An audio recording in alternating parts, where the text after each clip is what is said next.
চীনের সিডু river bridge এখন পর্যন্ত বিশ্বের সবচেয়ে উঁচু সাসপেনশন ব্রিজ হিসেবে বিবেচিত হয়, যেটা মাটি থেকে প্রায় ১৬০০ ফুট বা প্রায় ৪৮৮ মিটার উচ্চতায় ঝুলে রয়েছে।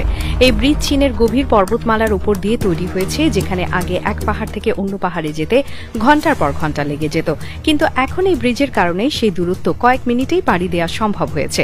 পুরো সেতুটার দৈর্ঘ্য ৪৩০০ ফুটের বেশি এবং এটা একদম খাড়া খাদ বা গিরিখাতের উপরে তৈরি করা হয়েছে। নিচে তাকালে শুধু দেখা যায় খাড়া ঢালু এবং অসাধারণ গভীরতা, আর উপরের দিকে দেখা যায় শুধু তারের মতো স্টিল কেবলের জাল, যেগুলো ব্রিজকে ধরে রেখেছে। এই ধরনের ব্রিজ নির্মাণের জন্য প্রথমেই প্রয়োজন হয় অত্যন্ত শক্ত ভিত্তি এবং উচ্চ ক্ষমতার ইঞ্জিনিয়ারিং, কারণ এমন জায়গায় খুঁটি বসানো বা সরাসরি পিলার দাঁড় করানো সম্ভব নয়। এজন্য প্রথমে একদম পাহাড়ের চূড়ায় জায়গা তৈরি করে সেখানে ভিত্তি স্থাপন করতে হয় এবং এক প্রান্ত থেকে আরেক প্রান্তে প্রথম স্টিল কেবল পৌঁছানোর কাজটা এতটাই জটিল ছিল যে সেখানে হেলিকপ্টারের সাহায্যে প্রথম কেবল টেনে নেওয়া হয়েছিল। এরপর ওই তার ধরে আস্তে আস্তে